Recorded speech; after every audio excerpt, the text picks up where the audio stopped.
Well, hello and welcome back to another video. Today I am going to give you my first impressions on the Opal C1 webcam. I just got it yesterday, and so I thought it would be interesting to just see what my first impressions are. I looked at a lot of videos before I bought it, and so they were helpful, so I thought, let's do that. Okay, so you are not looking at the Opal C1 webcam right now. I thought I would just start off with my MacBook Air and show you what the transition looks like, just so you can see the difference. So admittedly, I have a MacBook Air. It doesn't have the best webcam in the world, and I'm sitting in a fair bit of light, like natural light right now. So yeah, like it's okay. Pretty grainy. Until I got the Opal C1, I didn't realize how bad it was. So anyway, this is my webcam, my MacBook Air webcam, and this is the C1. So as you can see, it's quite an upgrade, and actually it took me a little bit to get used to having such a nice camera. So if you're upgrading from, let's say, the MacBook or the MacBook Air, then it's probably going to be a significant upgrade. So overall, my impressions are amazing. Now, some people have said that the camera actually runs hot. I haven't found that really at all. Like, yes, it's definitely warm. And I used it a lot yesterday on Zoom calls, and I didn't have a problem at all. Like, it didn't feel like it was overheating at all. So let me quickly show you what this looks like, just so you can get a feel for it. So first impressions, it is so nice. It's really hefty, like heavy, like, and not heavy as in like too heavy, just heavy as in it feels solid. So it's really nice. It's actually so small, like smaller than I thought it was going to be. I thought it was going to be maybe like a pack of cards or something, but it's much smaller than that. I got the black one, which is really nice, and it comes with this mount. Now, I was really concerned when I saw this mount. I was like, there's no clip. It feels like it might kind of fall off. Like, that's what I thought in my head. But actually, when it sits on the top of the laptop, it's pretty secure. Like, the way that it's balanced, I don't know, it does not feel like it's going to fall off. It feels beautiful. It also has a mount at the bottom, so if you've got a tripod or something like that, you could also do that. And like, I've got a Joby, fit on my Joby, so yeah, so it just depends how you're going to use it.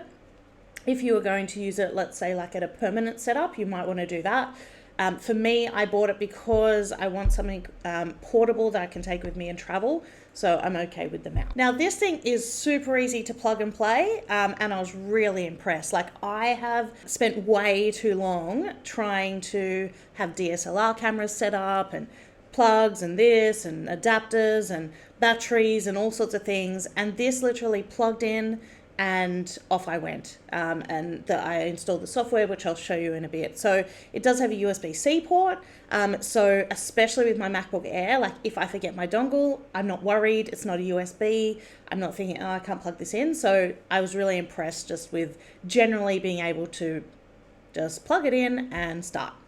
So obviously it looks way better than my MacBook Air webcam, but my first impressions without any of the settings turned on, and all the settings come from the actual software, is it did run a little bit dark. I kind of have two spaces where I work and where I do Zoom calls. So this is one, it has a fair bit of natural light coming in, which is really great. The other one is kind of more in a corner, so it's a little bit darker on my face, and I felt like it was really dark. So if you're just going to plug and play it, you probably do need to either have some artificial light, which I can turn my lights on, but I don't like to do that for every Zoom call, or have some nice natural light, and as you can see, it looks pretty good. So the software on this thing, I think, is really where it shines, and a lot of people are concerned that it's subscription software and should they pay for that, but actually, in my opinion, I really like the idea of buying some hardware and then having the software upgrade so that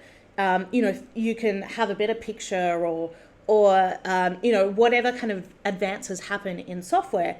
Because I spent a lot of time actually upgrading hardware, and that is expensive. And so having a really nice piece of hardware, it's a beautiful kind of looking camera, it's got a great lens on it, you know, that kind of thing. And so you have that, and you know, hopefully I'll have it for a few years now.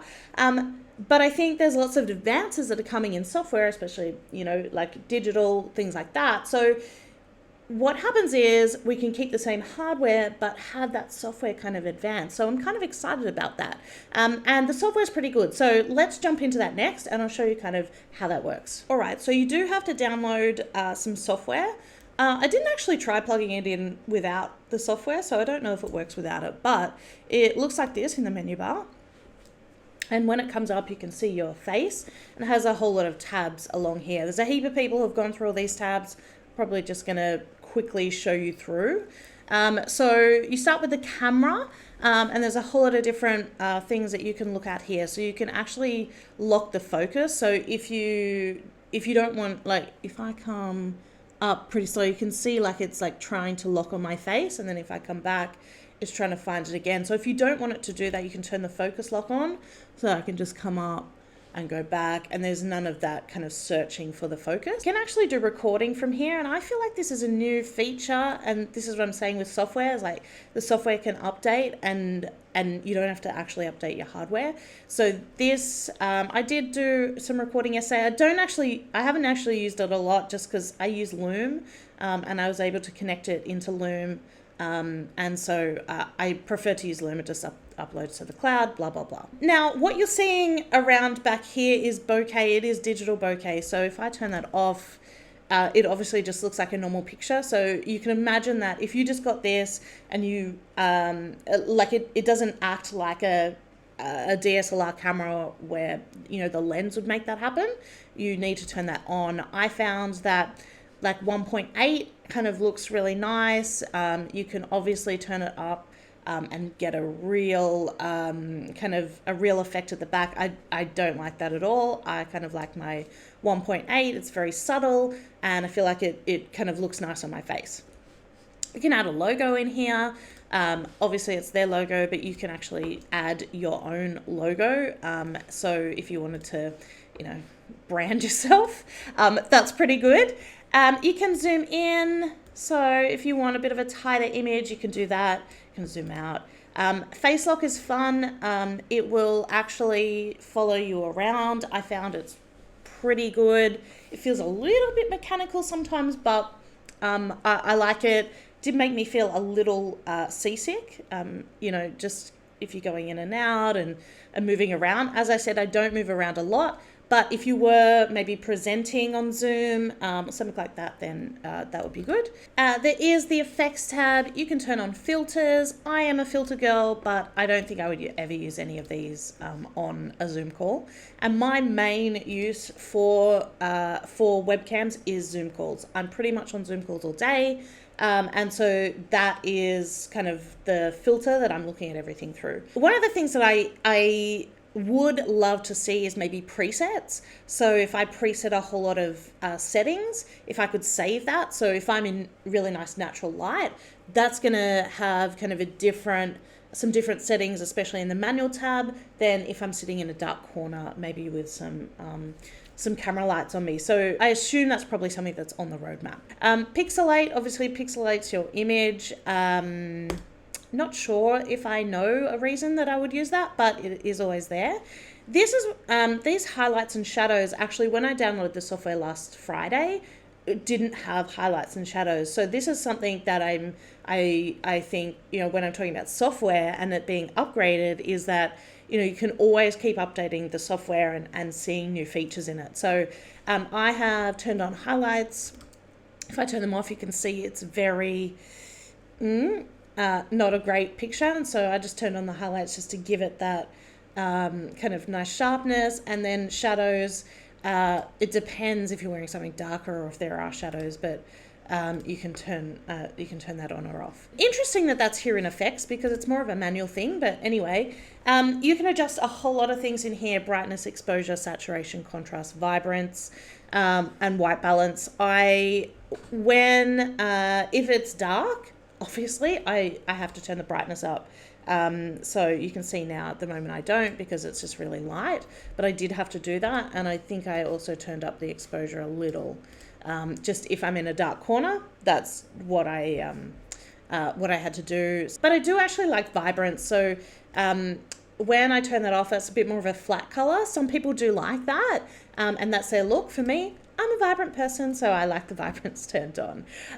So that was really that it's a personal preference really. But if you like a more flat kind of look, when I'm using my Canon, I tend to have a nice flat look, especially if you're gonna do some color correction or things like that in videos. But because I'm using it on Zoom, I tend to like just a little bit of color.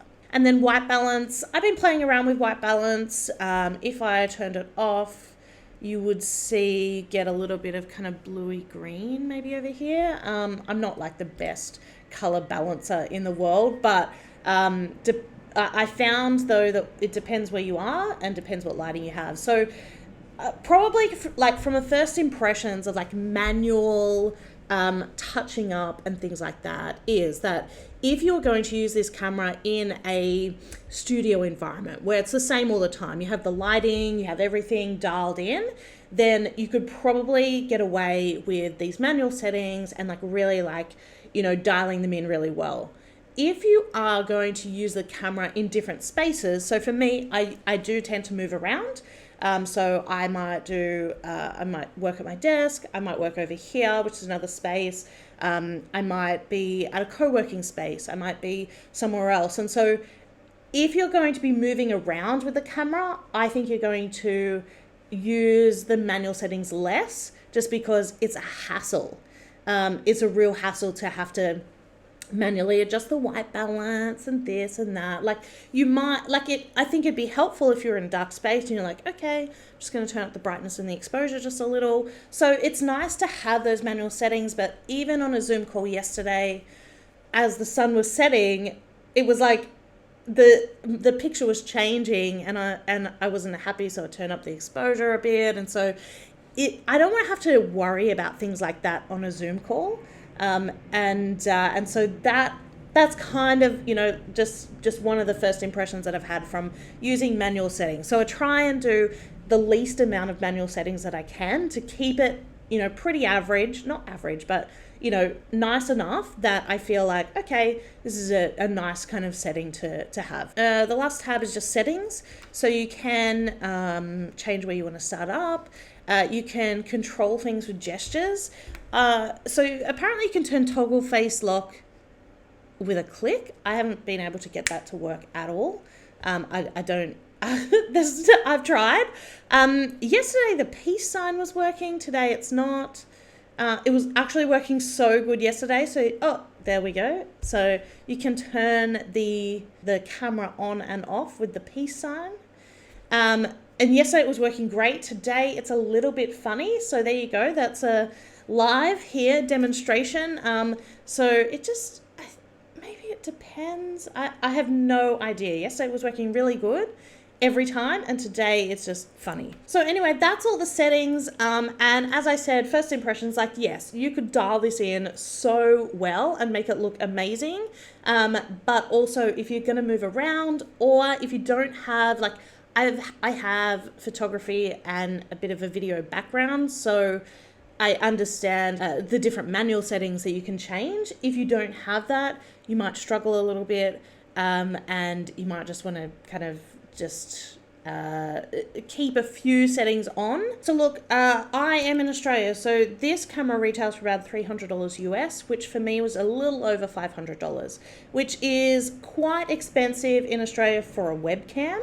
But I considered that if I didn't buy this, I was going to buy a DSLR camera, which could set me back over $1,000 for in Australia. So I consider it a really great investment.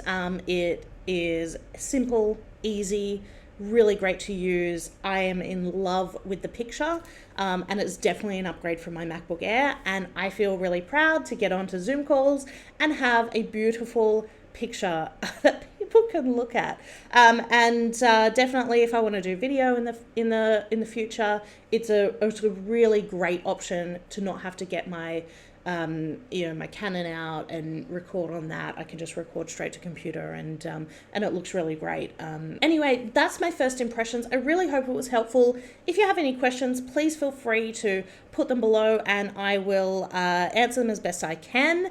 The Opal C1 still is in beta, so I had my name on the list for a really long time, and they sent me a code. So what I would say is, if you're interested, put your name on the list, and I am sure that they're going to be opening up more spots on the beta as they can. And I will most likely follow this video up with a future video, maybe in a month or so, about how I'm getting on with the camera.